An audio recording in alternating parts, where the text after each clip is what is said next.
Bonjour à toutes et à tous et bienvenue pour cette nouvelle vidéo. Changement de décor, on se déplace. Attention, prenez votre temps, installez-vous parce que je pense que cette vidéo va être un peu longue. Tout d'abord, je vais commencer par vous raconter une petite expérience personnelle. Pour ceux qui suivent cette chaîne depuis un certain temps, vous vous souvenez que dans certaines vidéos, je vous avais parlé de cette affaire concernant la société qui est propriétaire de la société qui est propriétaire de l'entreprise dans laquelle je travaille. Enfin, je travaillais. En effet, mardi dernier, les responsables sont venus me voir pour m'annoncer que le cinéma dans lequel je travaille va fermer. On s'y attendait. On s'y attendait parce que si vous suivez cette chaîne, vous savez que je vous avais parlé donc de Cineworld. Cineworld, c'est cette société britannique d'exploitation cinématographique. Quand on dit exploitation cinématographique, c'est évidemment les salles de cinéma. Et qui est tout simplement tombée en faillite au mois de septembre. Non des moindres, parce que Cineworld, c'est quand même la deuxième société mondiale d'exploitation. C'est-à-dire que c'est la deuxième plus grosse société, la deuxième société qui possède le plus de cinéma à travers le monde. Petit rapide, c'est une société que vous ne connaissez pas en France, parce qu'en France, il y a eu un protectionnisme de telle manière à ce qu'il n'y ait pas de concurrence face aux leaders du marché, comme aussi les cinémas indépendants subventionnés. Mais cette société Cineworld possédait ou avait racheté, alors je crois qu'il y avait Odéon en Grande-Bretagne, ils ont racheté aussi des réseaux en Allemagne, en Italie, en Espagne, Portugal, Pays-Bas, Belgique, je crois, même en Israël. Donc c'est le deuxième plus gros groupe d'exploitation au monde qui a fait faillite au mois de septembre. Aux États-Unis, la filiale tombe sous le coup de la protection, comme je vous avais expliqué, de la loi sur la protection contre les faillites. Puisque la société dont je dépends est la société Regal, qui est le deuxième exploitant national aux États-Unis après AMC. Sauf que Regal, comme la plupart des grandes sociétés, avec le temps, a fait peut-être des mauvais investissements, et du coup s'est retrouvé un petit peu en short, et à devoir trouver des partenaires, à devoir trouver des investisseurs pour essayer d'entrer au capital, mais aussi, à l'occasion, essayer d'éponger un certain nombre de dettes. Sauf que ça fait quand même depuis plusieurs dizaines d'années maintenant que les réseaux d'exploitation, et pas seulement Cineworld, mais c'est le cas pour les sociétés françaises, ont fait énormément d'investissements. Il y a eu des investissements qui ont été rentables, il y a des investissements qui l'ont été beaucoup moins. Sauf que le problème, c'est que lorsque ceux qui sont rentables arrivent plus ou moins à compenser les pertes de ceux qui ne sont pas rentables, ça peut fonctionner. En revanche, si vous vous retrouvez avec un équilibre où les rentables n'arrivent plus à compenser les non rentables, là vous êtes dans la merde. Vous pouvez essayer de croiser les doigts, essayer de développer des stratégies, etc.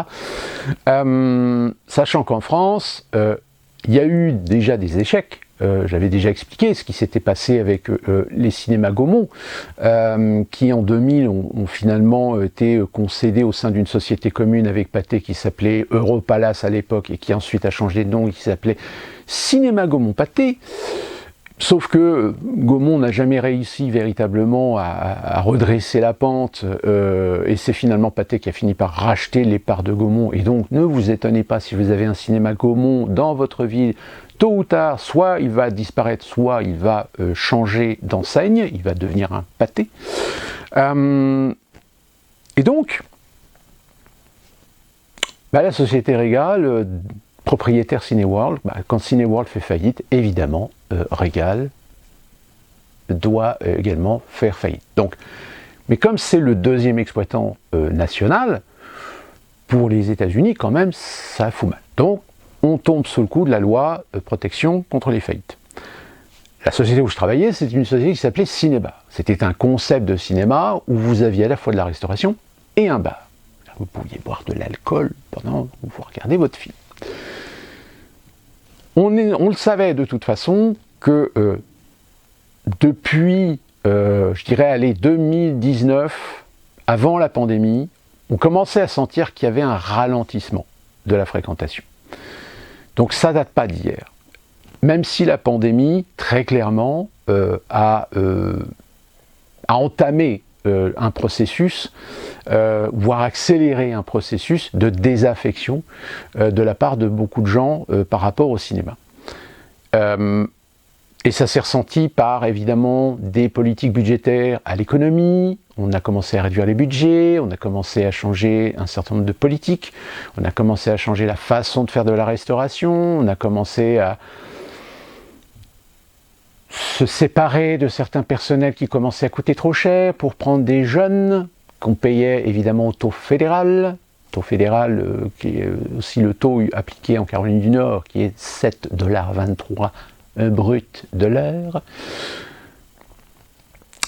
Sauf que la pandémie est arrivée, on a réouvert après la pandémie, on arrivait plus ou moins à faire des bons petits week-ends avec un certain nombre de films. Sauf que est arrivée l'année 2022. Et l'année 2022 a été très très pauvre en matière de films porteurs, comme on les appelait.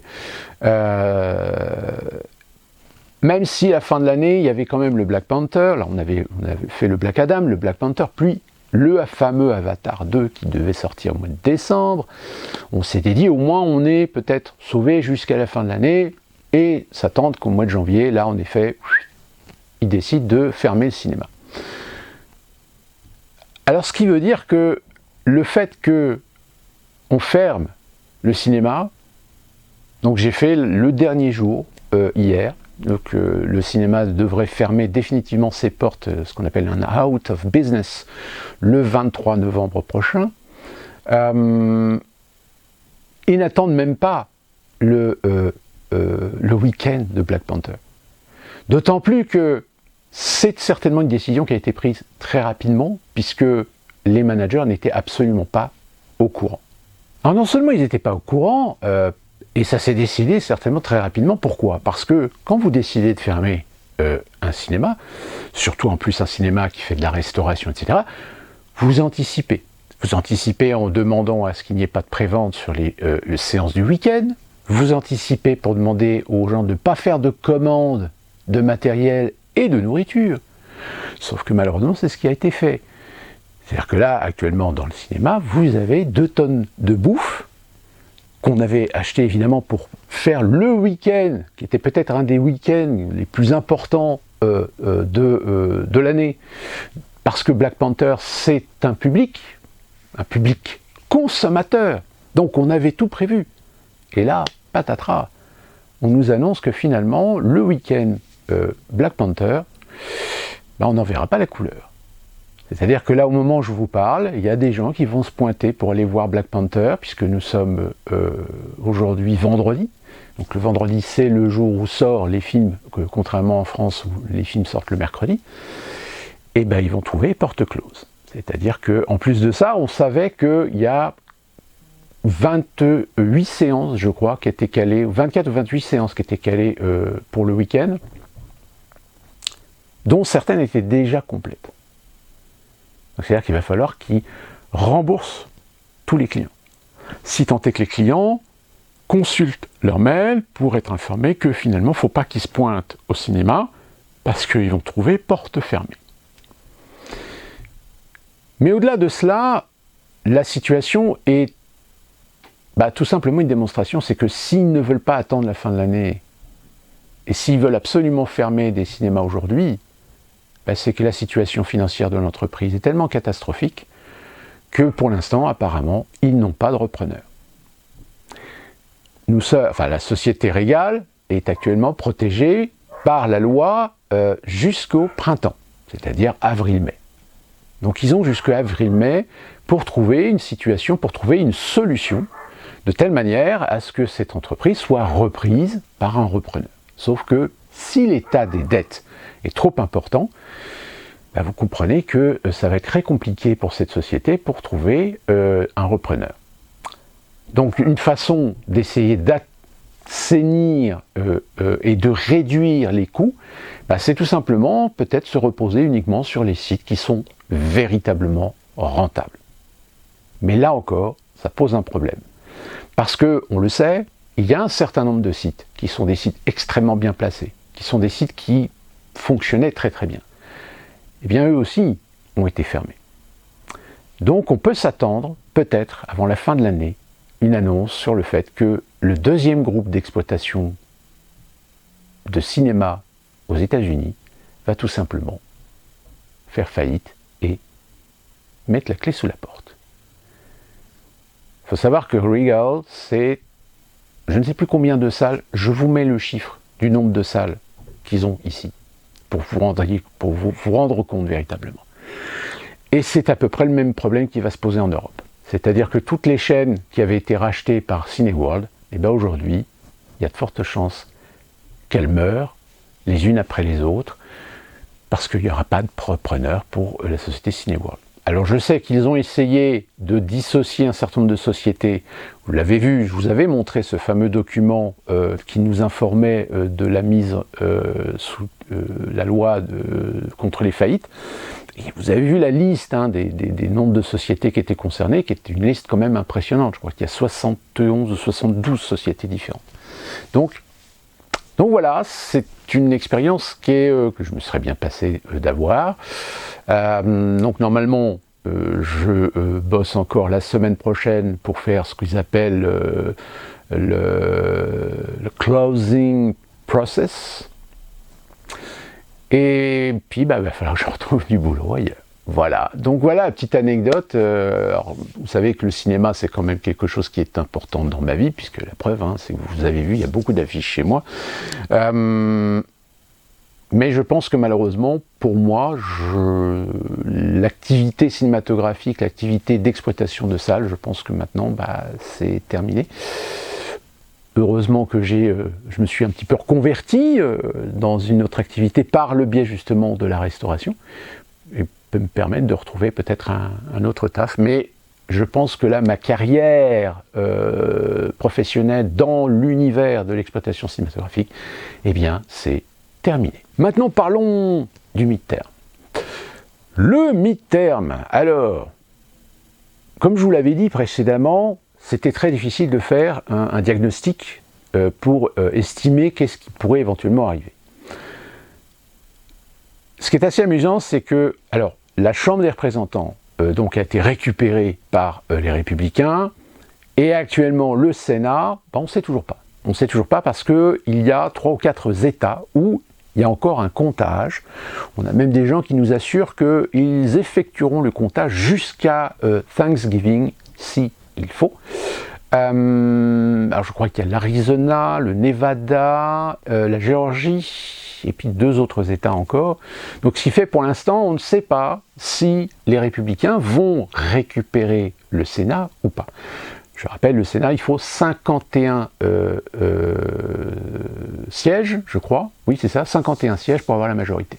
Alors là, actuellement, c'est 48, 46, enfin, ça dépend, je crois que c'est 49 ou 48, sachant que dans l'état actuel, le Sénat, je crois que les Républicains ont perdu un siège, et par contre les démocrates en ont gagné un.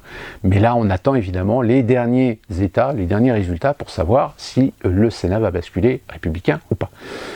C'était le Sénat sur lequel on misait qu'il pourrait y avoir éventuellement une balance. Mais on n'avait pas véritablement vu que la Chambre des représentants allait elle aussi basculer républicain. Donc, si le scénario du Sénat qui bascule républicain, les républicains reprennent donc les deux parlements, l'ensemble du Parlement, donc ça veut dire que Biden, pendant 2 ans, ça va être très compliqué pour lui, à la limite il va faire de la figuration, parce que, je vous rappelle, vous avez entendu que les Républicains ont dit que si ils reprenaient le pouvoir au moins sur le Sénat, ou sur le Sénat, ils arrêteraient de faire des chèques en blanc à l'Ukraine. comme je vous l'avais certainement dit dans une précédente vidéo, restez très prudent par rapport à cette affirmation, parce qu'il y a des chances que ça ne soit pas le cas. Pourquoi? Tout simplement parce que chez les Républicains, c'est là qu'il y a quand même des gens qui ont quand même des billes dans des sociétés d'investissement, des sociétés de construction, d'élaboration, de production, d'armement. Donc on ne va pas leur couper sous le pied, hein. Logique. En revanche, évidemment, là, c'est Nancy Pelosi qui commence à sentir certainement que son siège va se glisser sous son petit cul. Donc on va voir un petit peu l'évolution, mais alors ce qui est très amusant, c'est les médias. C'est très amusant de voir Biden. Biden dit oui, nous remercions les Américains d'éviter la catastrophe. Oui, alors en effet, il y a beaucoup de médias qui vous ont dit oui, alors finalement les Républicains n'ont pas fait les résultats qu'ils espéraient, etc. Mais oui, parce que vous êtes basé sur ce que vous avez entendu aux États-Unis. Vous savez qu'aux États-Unis, la culture, c'est la culture de l'excès. On en fait toujours des tonnes. Donc, à partir du moment où on a fait des tonnes, le jour du résultat, le résultat est peut-être plus réaliste, plus conforme à une réalité de la société américaine, de la population américaine, que ce que vous disent les personnalités politiques, voire même les médias américains. Donc, peu importe. Le fait est, c'est qu'en effet, les Républicains ont quand même récupéré, là, à coup sûr, la Chambre des représentants. En revanche, les regards se tournent vers deux personnages. Évidemment, DeSantis, puisque pendant le mi-terme, il y a eu aussi un renouvellement de certains postes de gouverneurs. Vous voyez la carte ici. Globalement, il n'y a pas de grand bouleversement pareil là-dessus sur les États. À partir du moment où des États sont profondément républicains ou profondément démocrates, ils ont voté pour leur famille politique d'une manière générale. Et donc confirmant DeSantis en Floride, et DeSantis, c'est aujourd'hui le personnage politique chez les Républicains qui est le plus à même éventuellement d'intéresser la primaire pour 2024.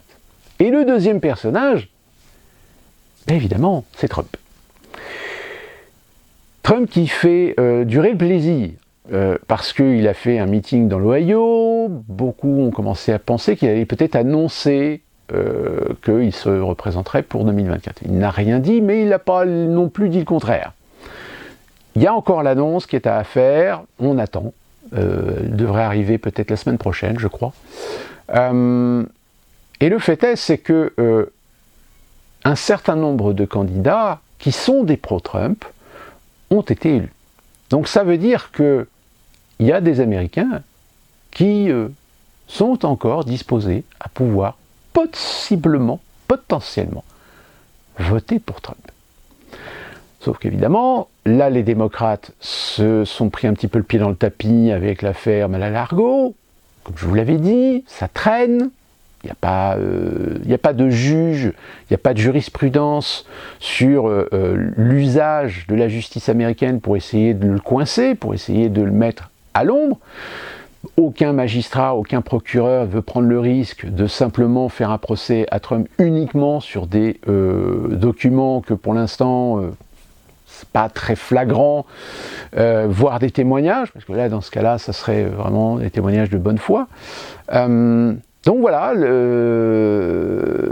Biden, ouais. Alors, le plus gros risque qu'il y a peut-être à attendre, si jamais le Sénat bascule républicain, donc ça veut dire que les républicains ont le Sénat et la Chambre des représentants, que chez les républicains, il y en ait certains qui se mettent à lancer une procédure d'empêchement. Et force est de constater que la procédure d'empêchement, elle pourrait se baser sur le fait que Joe Biden n'est peut-être plus en capacité intellectuelle, cognitive, d'assumer la fonction de président des États-Unis d'Amérique. Et ça, je peux vous dire que ça fait chocoter les démocrates. Alors, vous avez vu le scandale du moment. Le insoumis Louis Bouillard qui est allé chez TPMP. Alors ce qui est déjà amusant, c'est que quand on est LFI, NUPES, aller sur le plateau de Hanouna, sachant qu'Hanouna, c'est une émission qui est sur C8, C8 appartient au groupe Canal+, Canal+ appartient à Bolloré, que souvent les gauchistes accusent les chaînes C8 ou CNews de jouer plutôt la carte conservatrice, de droite, voire d'extrême droite. Mais il n'empêche que Hanouna a toujours eu cette honnêteté de dire « moi j'invite tout le monde ». Et force est de constater qu'en effet, on ne peut pas lui porter on peut pas le condamner de ne pas ouvrir son plateau, de ne pas ouvrir son antenne à tout le monde, puisqu'il invite aussi bien des gens de droite, d'extrême droite, que des gens de gauche, des écologistes, comme aussi des gens de la NUPES, puisque je rappelle quand même que ce soit Corbière, Garrido, etc., ils sont tous passés dans l'émission TPMP. Sauf que ce Louis Boyard, c'est ce jeune qui est un petit peu un jeune loup, qui ouvre un peu parfois sa gueule de façon un petit peu désordonnée, sans respecter un certain nombre de protocoles, sans respecter un certain langage, une certaine éloquence, et là il a commencé à attaquer évidemment Bolloré. Alors déjà, on va mettre les choses au clair, tu viens sur une chaîne de télé, sur un plateau de télé, d'une chaîne qui appartient à Bolloré, et tu tapes sur Bolloré. Bon, soit si tu veux jouer de la provoque, bah tu joues de la provoque. C'est comme si tu allais sur TF1 et que tu commençais à taper sur Bouygues. C'est comme si tu allais sur France Télévisions et que tu commençais à taper sur le ministre de la Culture ou la présidente de France Télévisions. C'est qu'à un moment donné, il faut s'attendre à ce que tu enclenches un débat, que tu enclenches... voilà. Et évidemment, Hanouna, lui... il défend quand même sa paroisse. Et le ton monte. Le ton monte. Et j'ai envie de dire que finalement, cette situation... Alors là, actuellement, sur les réseaux sociaux, évidemment, c'est la partie de ping-pong. C'est inadmissible, c'est honteux, c'est dégueulasse, etc. Parce que c'est vrai qu'il y a eu quand même des noms d'oiseaux. Le problème, c'est que Hanouna, il a un concept d'émission qui est un concept de divertissement, mais depuis quelques années, il a inclus également des faits et des phénomènes d'actualité pour faire peut-être, en effet, de l'audience. Récemment, d'ailleurs, ils avaient abordé le sujet de Lola. L'émission sur Lola a fait la meilleure audience de l'émission. Et 2 jours, 3 jours après, avec Niel, qui est le président du groupe ou de la chaîne, je vais y arriver, CNews, non c'est pas CNews, c'est C8, pardon. Ils ont fêté cette audience, ce qui est un peu déplacé.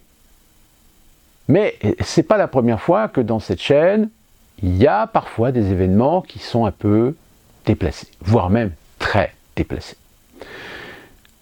Il y a quelques années, on se souvient qu'il y a eu pas mal d'alertes qui ont été faites, à l'époque à la SACEM, maintenant c'est, je ne sais plus le nom de cet organisme qui a remplacé, non c'est pas la SACEM, c'est le... Oh mince, j'ai oublié le nom de cet organisme, si c'est la SACEM ? Je ne sais plus. Enfin bref, ces organismes, l'organisme donc de régulation, qui avait été saisi parce que, voilà, il y avait eu, on se souvient de la séquence des nouilles dans le calbut, on se souvient d'un certain nombre de séquences qui avaient heurté l'opinion, etc. Donc, la chaîne avait été un petit peu, en effet, condamnée, mais condamnée à de petites peines, genre par exemple interdiction de diffuser de la publicité, il y a même des annonceurs qui s'étaient retirés de la chaîne, etc. Donc à partir du moment où vous avez une émission où vous savez quel est le ton, vous savez comment elle fonctionne, vous savez que cette émission, elle est là pour faire de l'audimat. Et elle fait de l'audimat. Elle fait de l'audimat puisque c'est du temps de cerveau disponible, comme le disait Patrick Lelay de TF1, qui fonctionne très très bien avec Hanouna. Puisque Hanouna gère une émission, mais avec un ton parfois léger, parfois borderline, parfois populaire, ce qui peut déplaire à certaines personnes qui, eux, sont plutôt conservateurs, c'est-à-dire qu'il y a certains sujets, il faut les traiter avec sérieux, etc., et il ne faut pas en rigoler. On n'est pas là pour rire. Bon, sauf qu'Hanouna, lui, des fois, il détend l'atmosphère en mettant un petit peu des traits d'humour sur des sujets qui peuvent être graves, qui peuvent être sérieux, etc. Donc, c'est pour cette raison que l'audience de cette émission fonctionne toujours. Et donc, évidemment, une émission qui fait de l'audience, c'est pas nouveau que ça attire des politiques. Les politiciens vont pointer leurs fraises dans ces émissions, tout simplement parce que pour eux, c'est un moyen de toucher l'audience de cette émission. Sauf que Louis Boyard, peut-être qu'il n'a pas compris ça. Louis Boyard, c'est ce jeune de LFI qui, j'ai l'impression, se prend un petit peu pour le David face à Goliath. Sauf que très clairement, il a une fougue qui va lui porter tort. Il a une façon parfois de commencer à monter sur ses grands chevaux qui déplaît. Et qui ne déplaît pas que chez TPMP, mais aussi dans l'hémicycle. Donc la jeunesse, c'est bien la jeunesse, mais il faut qu'il y ait quand même une jeunesse qui ait quand même un minimum de maturité pour pouvoir s'intégrer à des milieux où, logiquement, il faut quand même avoir un petit peu d'expérience.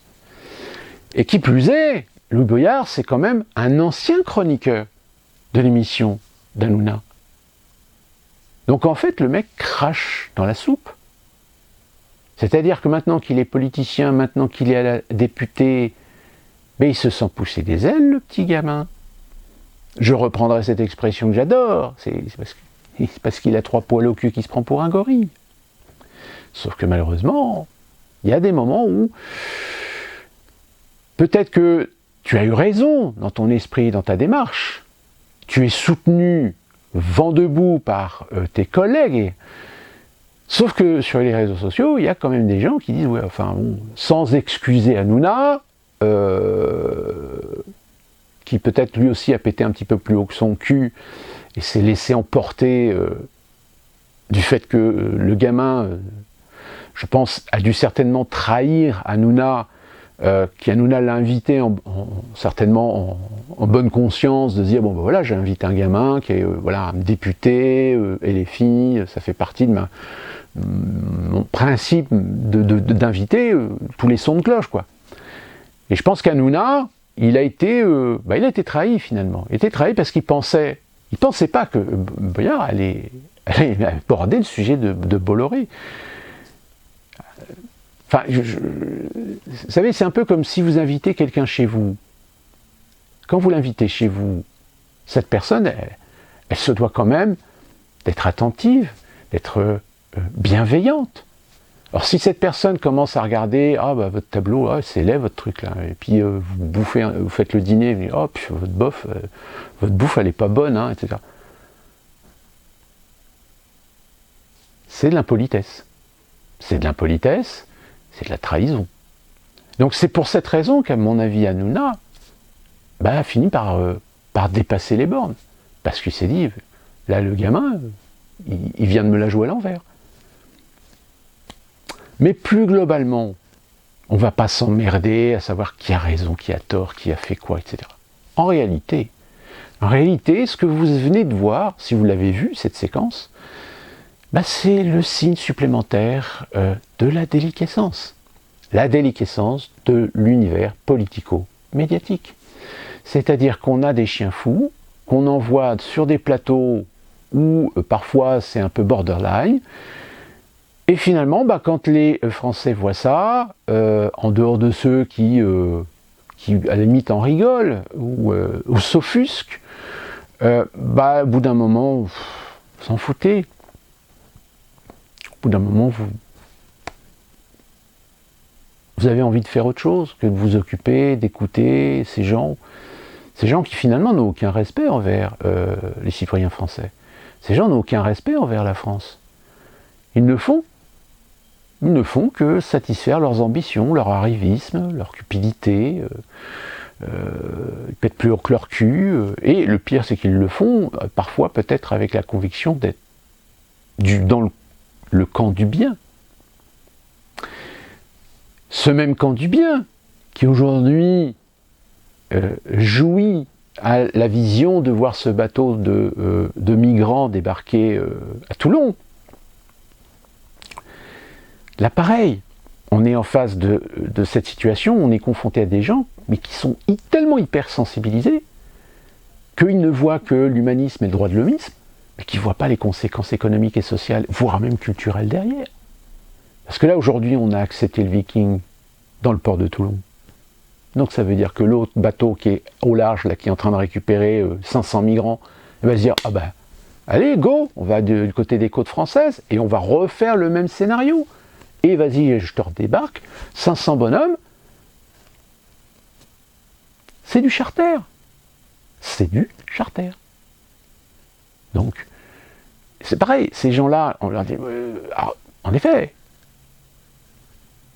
parmi ces migrants, vous allez peut-être en avoir qui vont avoir l'honnêteté, d'un moment donné, d'être reconnaissants de ce que la France va faire pour eux. Mais il y en a d'autres.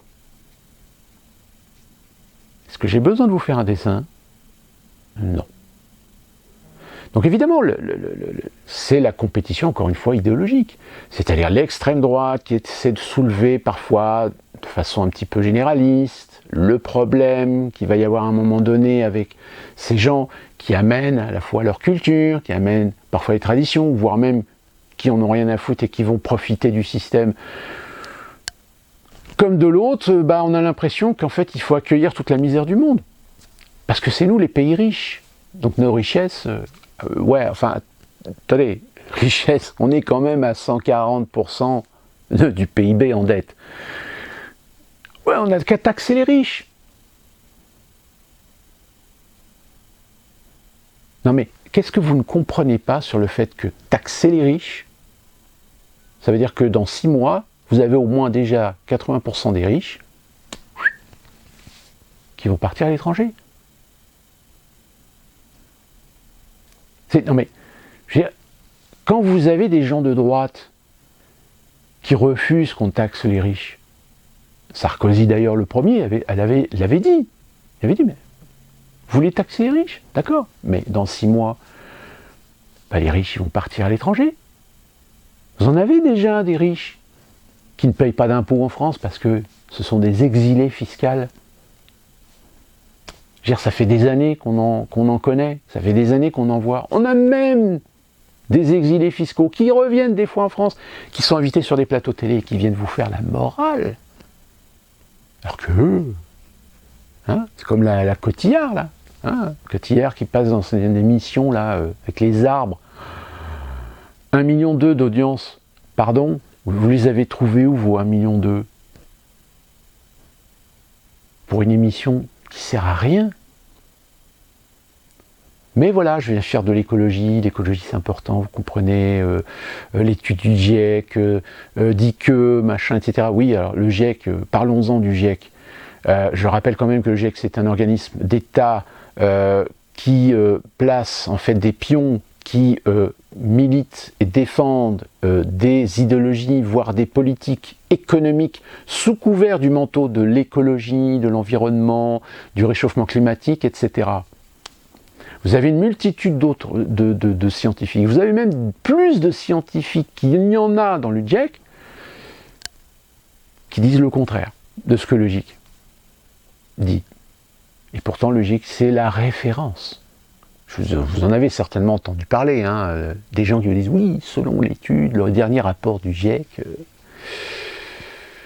ouais, sauf que le GIEC, il dit ce qu'il faut dire, mais il ne fait pas de consensus scientifique. Enfin, dans certains domaines, il ne fait pas de consensus scientifique. Et donc voilà, des cotillards qui viennent sur les plateaux, alors que la nénette, elle vit à Los Angeles, dans une super villa, elle passe du temps sur des yachts qui sont très polluants, avec son compagnon, monsieur Guillaume Canet. Guillaume Canet d'ailleurs, qui, à mon avis, va se prendre une tôle l'année prochaine avec son Astérix, Je me souviens même plus du titre d'ailleurs, comme quoi... mais déjà, le film annonce se fait démolir, parce qu'évidemment, c'est tous les copains. C'est un film de copains. Alors même si le film de Chabat, Astérix et Cléopâtre, était un film de copains, sauf que Chabat, il a su développer le truc. Il a su écrire un scénario, il a su faire quelque chose qui tenait la route. Et preuve en est, c'est que le public, il a été là.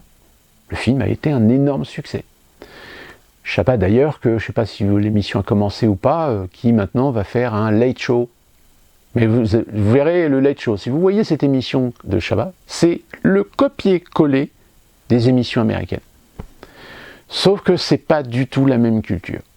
Il y en a qui avaient déjà essayé avant. Vous aviez Sophia Aram, par exemple, qui avait déjà essayé ce même concept. Vous avez... alors la chaîne Comédie, c'était un peu différent, parce que c'était plus un repompage, en effet, d'une émission américaine, mais un peu éloigné du late show. Mais de toute façon, ce qui a souvent été adapté en talk show américain, en France, ça n'a jamais fonctionné. Donc voilà. Donc je parlais de Chabat, je parlais de Cléopâtre, je parlais de Cotillard qui nous faisait sa pleureuse pour l'environnement, etc. Et là nous avons la COP27 en Égypte. Non d'ailleurs, Biden n'y a pas été. Bon, vous comprendrez pourquoi. Le fait qu'il y ait eu le midterm, c'est une bonne occasion d'éviter d'envoyer un président qui a besoin d'un prompteur pour faire son discours. Parce que la dernière encore, je crois qu'il a fait une contre-vérité sur le réchauffement climatique ou le changement climatique. Enfin. Et donc, pour revenir donc à cette affaire de l'émission d'Hanouna, en réalité, comme je vous l'ai dit, c'est une preuve supplémentaire de la déliquescence. De la déliquescence qui consiste tout simplement à vous éloigner, à éloigner votre intérêt, à éloigner votre curiosité de ces univers. De telle manière à ce que ces univers, surtout politiques, le jour où il va y avoir un événement, ils vont dire « Ah, cet événement est grave, il faut réagir ».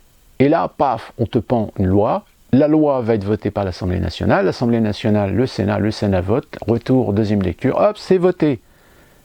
C'est là que dans ces textes-là, qu'évidemment, personne ne va avoir lu, que certains sites complotistes vont essayer de sensibiliser sur certains textes qui sont quand même relativement révélateurs. Je le rappelle, le texte sur la sécurité qui a été voté l'année dernière, les gens viennent de découvrir que désormais, si vous êtes en garde à vue, vous n'avez pas le droit de refuser de donner le mot de passe de votre téléphone. C'est un crime. Ben oui. Et là, les gens découvrent ça aujourd'hui. Mais non, c'était l'année dernière qu'il fallait le comprendre. Mais non, vous étiez autre chose, vous étiez ailleurs. Donc, présenter des lois avec des textes qu'évidemment l'opinion ne sera pas du tout au courant, pas informée ou pas suffisamment cultivée pour comprendre l'intérêt, la subtilité du texte, pour savoir lire entre les lignes, etc. Et puis voilà, et puis un jour vous serez confronté à une autorité qui va vous dire madame ou monsieur, désolé, mais là on va être obligé de vous verbaliser. Verbaliser? Mais verbaliser de quoi? Vous avez tenu un propos ce soir avec vos amis dans le restaurant, séditieux. Comment ça? Oui, il y a une personne qui était témoin de votre conversation et qui vous a dénoncé.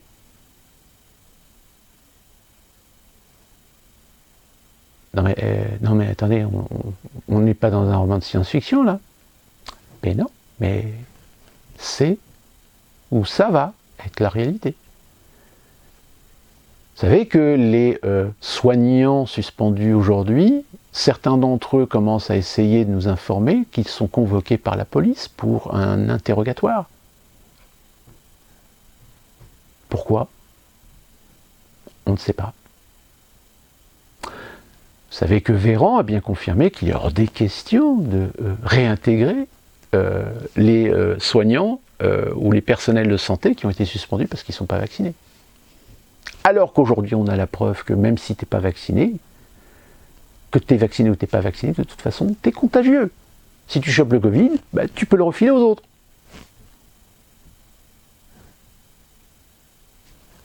Non. Même avec toutes les affaires qui traînent là en ce moment, la Commission européenne, toujours pas vue chez BFM. Aux États-Unis, l'affaire Pfizer, ça continue, les révélations continuent à tomber les unes après les autres. Mais malgré ça, les organismes de santé valident encore des vaccins. Valident de nouveaux traitements. Là, on a appris que un traitement de chez Sanofi vient d'être validé. Oui, mais est-ce qu'il a été testé correctement, etc. Oui. Les scientifiques ont vérifié, une validation scientifique a été faite, etc. Par qui ? Ne cherchez pas à savoir. Non mais, on est bien dans la déliquescence totale, en tout et pour tout. C'est-à-dire que cette émission d'Hanouna, elle est à l'image aujourd'hui des guignols médiatiques, des guignols politiques, des guignols institutionnels, qui ont été mis là, justement, pour faire des conneries, pour faire de la merde, et puis vous éloigner de ces univers, de telle manière à ce que, comme ça, après, ils auront les mains libres de faire ce qu'ils veulent, parce que vous ne serez plus curieux, vous ne serez plus attentif, voire même vous serez peut-être désinformé. On vous dira de regarder là, mais pas là. Et là, on est en plein dedans. S'il y a quelques années, on nous traitait de complotistes quand on commençait à voir arriver certaines idées, certains principes qu'on voyait dans les romans d'Orwell ou de Huxley, mais aujourd'hui, on y est. On les voit. Alors évidemment, on n'est pas dans 1984 de George Orwell. Mais certaines valeurs, certains principes que justement Orwell dénonçait par le biais de cette histoire fictive, sont en train d'arriver. Mais ça demande en effet d'avoir de la culture, au moins minimum de culture, pour comprendre les choses, pour à un moment donné être curieux. Et de cette curiosité, à un moment donné, aller chercher l'information et essayer de se servir de ce que vous avez dans la tête, qu'on appelle un cerveau, pour vous dire, attends, là il y a un truc qui ne va pas. Là. Et malheureusement, force est de constater qu'avec les décennies, on a réussi à forger une ou deux générations d'atrophiés du bulbe. C'est-à-dire des gens qui vont boire des informations, alors aussi bien d'un côté que de l'autre, là-dessus, soyons honnêtes, mais qui ne vont pas, à un moment donné, se poser les bonnes questions. Ou prendre une information, la mettre de côté, et pas la prendre comme de l'argent comptant. Elle sera peut-être validée par une autre information, etc., mais au moins vous ne serez pas surpris, et au moins vous saurez de quoi il en retourne. Sauf que le jour où tout d'un coup, on va vous dire, non, désormais, vous ne pourrez plus acheter de voiture, si vous ne justifiez pas d'un salaire de moins 5 000 € net par mois, vous n'aurez pas l'autorisation d'acheter cette voiture parce qu'on estimera que vous pouvez la louer. Et donc on développe un marché de la location qui se met déjà en place avec les voitures électriques. Enfin, quand on aura trouvé une technologie qui permettra d'avoir une meilleure autonomie et une meilleure fonctionnalité de la voiture électrique. Mais voilà, c'est cette phrase de Klaus Schwab, que je vous ai déjà dit, je vais vous la tanner, qui dit « Vous ne posséderez plus rien et vous serez heureux ». Mais oui, vous ne pourrez plus acheter de voiture. Comprenez, la voiture, c'est une valeur qui se dévalorise. C'est-à-dire qu'une fois que vous achetez la voiture, une fois que vous avez déjà sorti du garage, elle a déjà perdu de l'argent. Vous avez payé un crédit, vous allez peut-être tranquille pendant 2-3 ans. Et encore, si vous tombez sur une bonne voiture, bien conçue, parce que je peux vous dire qu'ici aux États-Unis, acheter une voiture américaine, vous prenez un risque. Mais après, vous payez les maintenances, vous payez les pneus, vous payez l'usure. Alors que si vous louez votre voiture, alors oui, en effet, vous payez peut-être plus cher que si vous achetiez une voiture avec un crédit. Mais au moins l'avantage de louer une voiture, c'est que s'il y a un problème technique, c'est pas votre problème. Même aujourd'hui, vous avez des sociétés, comme ici nous avons Carvana, la voiture tombe en panne, pas de problème. On vient la récupérer, on vous en donne une autre.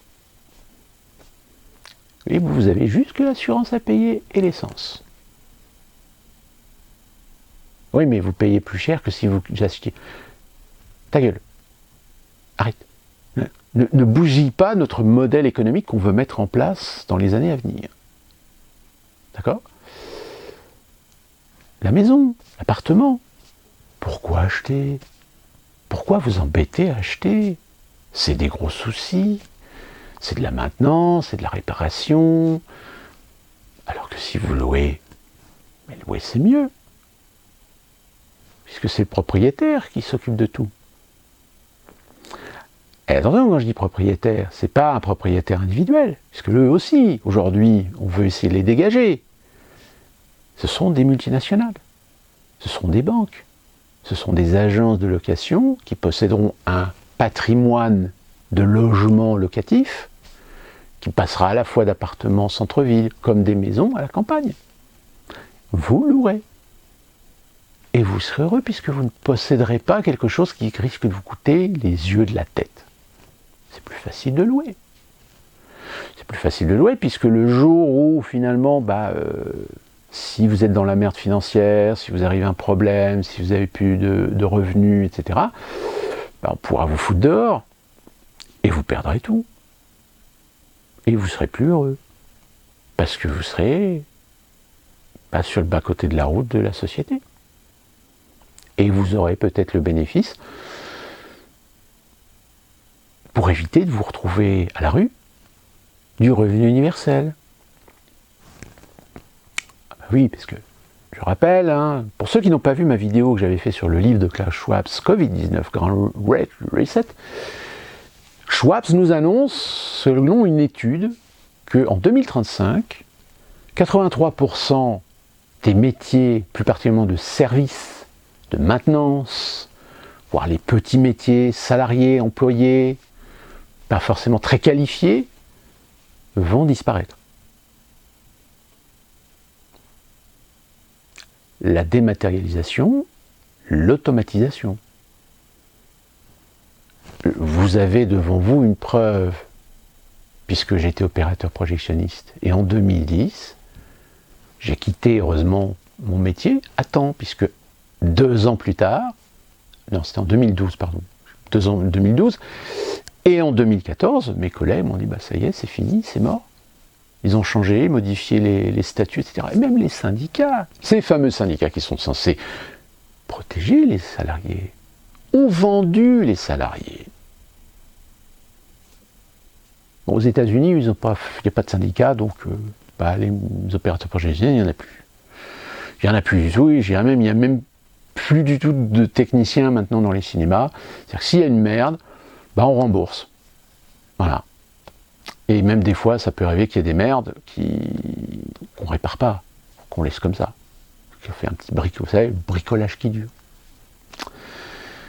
Donc, quand cette phrase, que je vais vous tanner encore, que vous ne posséderez plus rien et vous serez heureux, gardez-la en tête. Parce que vous allez voir tout d'un coup, un jour, vous allez tomber sur une information qui...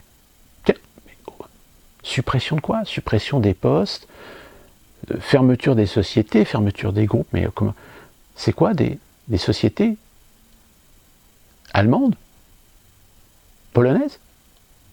Ah oui, grâce à la mondialisation, plus besoin d'avoir des sociétés à l'échelle nationale. On internationalise, on mondialise. Parce que surtout, souvenez-vous, ils nous avaient déjà fait le coup, vous saviez, avec ces travailleurs détachés européens. Vous saviez, la possibilité de faire venir des Polonais, des Hongrois, des Bulgares en France pour travailler dans le BTP, mais au niveau salaire de leur pays. Ben oui, non mais, pourquoi pas ? J'ai envie de dire, même, tous ces migrants qu'on débarque sur l'Europe, à votre avis, à quoi ils servent ? Vous croyez que c'est par humanisme ? Par solidarité ? Ben non. Une fois que vous allez envahir l'Europe de tous ces gens qui seront corvéables, qui seront serviables, eh bien, en les formant, on leur fait un petit diplôme, un petit certificat, ils finiront par faire le travail pour 80 ou 70% du salaire normal. C'est-à-dire que si vous êtes une femme de ménage, si vous êtes une secrétaire comptable, si vous êtes un manutentionnaire, si vous êtes un chauffeur routier, eh bien attendez-vous à ce qu'un jour on vous remplace par cette population parce qu'elle acceptera des salaires moins élevés. Alors vous allez me dire, oui, mais en France, on ne peut pas parce qu'il y a les conventions collectives. Oui, je vous invite vraiment, selon le secteur d'activité dans lequel vous travaillez, je vous invite à aller voir la convention collective nationale de votre secteur d'activité. Et vous regardez sur Internet, hein, c'est disponible. Et vous regardez les grilles de salaire par type de fonction et type de poste. Et là, vous allez vous rendre compte que les conventions collectives nationales, eh bien souvent les salaires sont beaucoup plus bas que ceux que vous touchez dans votre société. Parce que le salaire que vous touchez dans votre société, c'est le salaire établi, négocié avec les partenaires sociaux et les patrons d'une convention collective de branche, c'est-à-dire spécifique à votre entreprise. Si vous tapez 14 € de l'heure sur votre convention de branche, la convention collective nationale, elle, peut-être qu'elle est restée à 11, 12 € de l'heure. Je dis 11, 12, 14, c'est juste pour l'exemple, hein, je ne me souviens plus du tout le SMIC, à combien il est aujourd'hui en taux horaire. Mais oui, c'est ce qui va se passer. Moi, j'ai déjà eu cette expérience. Quand on a changé, je vous ai parlé tout à l'heure de Gaumont-Pâté, etc., quand ils ont créé la nouvelle société, qu'est-ce qu'ils ont fait? Eh bien, ils ont supprimé tous les statuts, tous les postes qui existaient dans la convention collective de branche de Gaumont, et ils ont pris celle de Pâté, parce que celle de Pâté, les fonctions étaient moins chères. Donc du coup, nous, les anciens, on gardait notre salaire, mais à travail équivalent, à poste équivalent, ben on a vu débarquer des jeunes qui touchaient parfois 15%, voire 20% de salaire en moins que les anciens. Et là, je ne parle pas des primes d'ancienneté, hein, non, non. C'est-à-dire qu'au bout de 2-3 ans, on nous avait dit oui, de toute façon, avec les salaires vont monter, etc., parce que les 35 heures, etc. Mais en réalité, ça c'est jamais arrivé. Donc du coup, on s'est retrouvé avec des jeunes qui, au bout de 5 ans, pour un poste d'agent d'accueil, par exemple, agent d'accueil qualifié, bah, ils se faisaient 1700, 1800 € pour un temps plein, net, et il avait un collègue qui, lui, arrivait à se faire 2000 € net, pour le même boulot, pour les mêmes responsabilités. Alors vous allez me dire, oui, mais il y a de l'ancienneté. Oui, sauf que l'ancienneté, les augmentations de salaire à l'ancienneté, supprimées, disparues. Ça n'existait plus. Ce que j'ai connu, moi, ici, aux États-Unis. C'est une pratique aux États-Unis. En général, les sociétés, si vous faites un bon boulot, si vous êtes productif, etc., très rapidement, au bout de 3-4 mois, vous avez votre salaire qui augmente. Si vous êtes productif. Si vous êtes satisfaisant à la productivité de l'entreprise. Sauf que vous avez des sociétés qui dépendent de gros groupes internationaux, et les groupes internationaux, ils ont dit non, non, c'est le salaire établi par la grille. Donc je vous imagine le jour où la manager est arrivée et qu'elle a dit bon bah écoutez les gars, désolé, mais maintenant je ne peux plus vous augmenter. Donc vous gardez votre salaire que vous avez là maintenant, mais maintenant terminé. En une semaine, on a perdu presque un quart du personnel. Ils sont partis. Logique. Et après, on parle de pénurie de main-d'œuvre, de pénurie de personnel, etc. Ben oui, parce qu'il faut remplacer. Mais on remplace des gens qualifiés par des gens non qualifiés. On remplace des gens compétents par des gens qui n'ont pas les expériences, qui n'ont pas les acquis. Et tu n'as pas le temps de les former, tu n'as pas le temps d'être derrière, donc ils te font des conneries. Mais comme ils te font des conneries, mais que bah, tu mets quelqu'un derrière lui pour réparer ses conneries, donc du coup, tu as des gens qui font des conneries, mais tu as une autre personne qui, elle, va peut-être toucher le même salaire que le jeune qu'on vient de prendre, ou la personne qu'on vient de prendre, Et en réalité, ils travaillent pour deux. Oui, parce qu'aux États-Unis, c'est très compliqué de dire à quelqu'un, là, tu vois, tu viens de faire une connerie. En fait, ils disent rien. Mais non, il ne faut pas heurter les sensibilités. Surtout si vous êtes un personnel de couleur. Donc vous voyez, ce que je viens de vous dire là, dans certaines vidéos, je vous l'ai déjà dit, mais je le répète, parce que certains d'entre vous me découvrent, il y a peut-être des gens qui viennent et qui me découvrent aujourd'hui sur cette chaîne. Donc ce que je viens de vous dire là, c'est des choses que j'ai déjà répétées dans d'autres vidéos précédemment. Mais à chaque fois, je vais les répéter parce que à chaque fois, on tombe sur des informations, on tombe sur des événements, on tombe sur des faits qu'il ne faut que confirmer, d'affiner le raisonnement de vers ce quoi ils ont l'intention d'aller. Donc affaire à suivre. Enfin, je vais terminer avec cette information, vous avez certainement vu passer, que l'Union européenne a adopté une résolution contre le racisme et plus particulièrement contre les théories de grand remplacement, tout en se voilant la face sur des faits qui sont en lien avec des cultures, des traditions, des opinions exportées depuis des racines extra-européennes. Le déni total. Le Parlement exige une approche solide et multiforme pour combattre toutes les formes de racisme et de discrimination, y compris le racisme structurel, institutionnel dans l'Union européenne.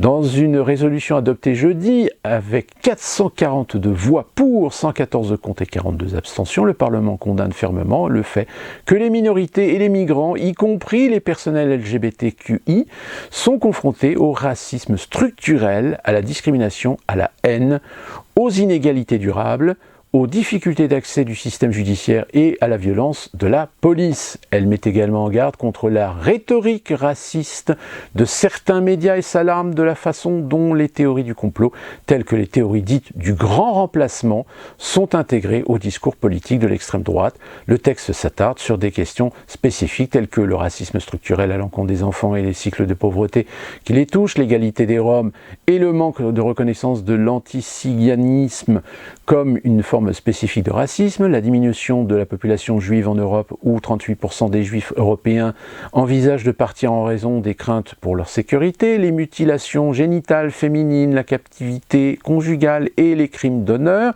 et la pauvreté et l'exclusion intergénérationnelle des femmes d'origine africaine ou d'autres origines raciales. Eh bien, l'Union européenne, c'est un ensemble de pays.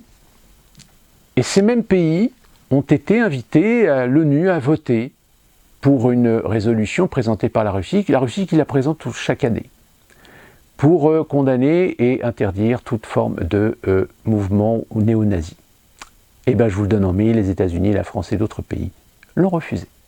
Et après, on vient te faire à l'Union européenne ce genre de texte. Mais on y reviendra, parce que, comme je vous l'ai dit, les choses progressent et ça devient intéressant. D'ici là qu'on se retrouve pour une prochaine vidéo, portez-vous bien et soyez prudents.